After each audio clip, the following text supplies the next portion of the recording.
اعوذ باللہ من الشیطان الرجیم بسم اللہ الرحمن الرحیم۔ تدفین کے ایک دن بعد یعنی ٹھیک 24 گھنٹے بعد انسان کی آنتوں میں ایسے کیڑوں کا گروہ سرگرم عمل میں ہو جاتا ہے جو مردے کے پاخانے کے راستے سے نکلنا شروع ہو جاتا ہے، ساتھ ناقابل برداشت بدبو پھیلنا شروع کر دیتا ہے، جو کہ دراصل اپنے ہم پیشہ کیڑوں کو دعوت دیتے ہیں۔ یہ اعلان ہوتے ہی بچھو اور تمام کیڑے مکوڑے انسان کے جسم کی طرف حرکت کرنا شروع کر دیتے ہیں اور انسان کا گوشت کھانا شروع کر دیتے ہیں۔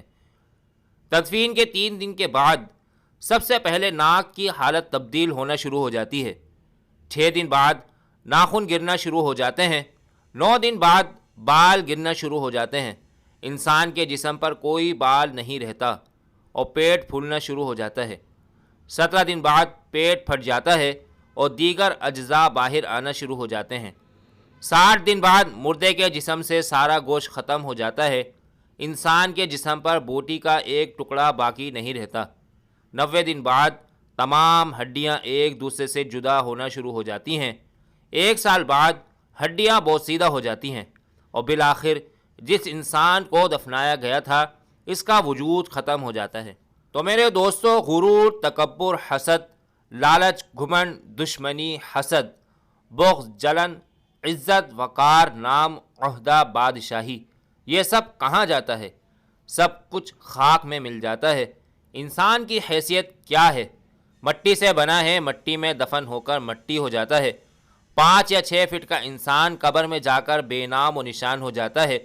دنیا میں اکڑ کر چلنے والا، اپنے آپ کو طاقتور سمجھنے والا، دوسروں کو حقیر سمجھنے والا، دنیا پر حکومت کرنے والا، قبر میں آتے ہی اس کی حیثیت صرف مٹی رہ جاتی ہے۔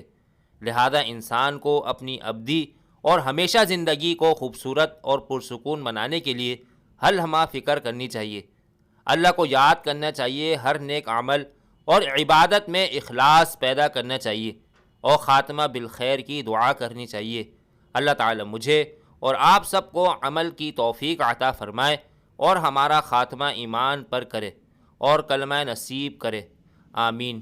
مزید اسلامی اور معلوماتی ویڈیوز حاصل کرنے کے لیے ہمارے چینل کو ضرور سبسکرائب کریں۔ شکریہ۔ ویڈیو اچھی لگے تو لائک اور شیئر کرنا مت بھولیے گا۔